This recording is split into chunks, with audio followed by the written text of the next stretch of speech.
कभी सोचा है एक छोटा सा कीड़ा अपने शरीर से रोशनी कैसे जला देता है, वो भी बिना गर्मी पैदा किए।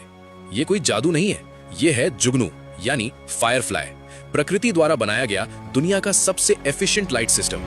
जुगनू की रोशनी किसी बल्ब या बैटरी से नहीं आती, ये रोशनी उसके शरीर के अंदर ही बनती है। जुगनू के पेट के आखिरी हिस्से में एक खास अंग होता है जिसे कहते हैं लाइट ऑर्गन। इस लाइट ऑर्गन के अंदर 3 चीजें होती हैं, लूसिफरिन एक केमिकल, लूसिफरेज एक एंजाइम और ऑक्सीजन।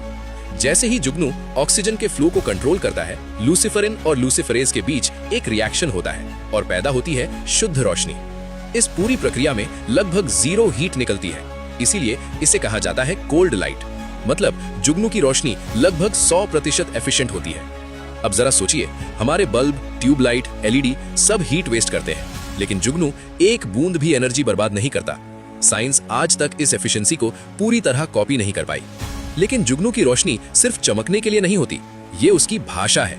जुगनू अपने लाइट ऑर्गन को ऑन ऑफ करके एक खास पैटर्न बनाता है। रात के अंधेरे में मेल जुगनू एक तय रिदम में फ्लैश करता है, ये उसका संदेश होता है, मैं यहाँ हूँ और मैं तैयार हूँ। फीमेल जुगनू उसी पैटर्न में जवाब देती है। अगर फ्लैश की टाइमिंग या पैटर्न थोड़ा सा भी गलत हुआ तो कोई रिस्पॉन्स नहीं मिलता। यानी जुगनू की दुनिया में मुलाकात भी होती है केमिस्ट्री और टाइमिंग से। हर जुगनू स्पीशीज का फ्लैश कोड अलग होता है, इसीलिए वे गलती से भी गलत स्पीशीज से सिग्नल मैच नहीं करते। लेकिन अब आता है सबसे दुखद सच। आज की artificial lights, street lights, buildings की रोशनी, मोबाइल फ्लैश जुगनू की इस भाषा को कंफ्यूज कर रही हैं। जब रात बहुत ज्यादा रोशन हो जाती है तो जुगनू का सिग्नल दिखाई ही नहीं देता, और जब सिग्नल समझा नहीं जाता तो मेटिंग नहीं होती। इसीलिए जुगनू धीरे धीरे धरती से गायब हो रहे हैं।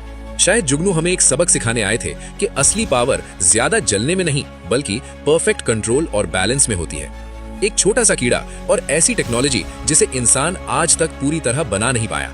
जुगनू सिर्फ चमकता नहीं है, वो हमें नेचर की इंटेलिजेंस और केमिस्ट्री दिखाता है।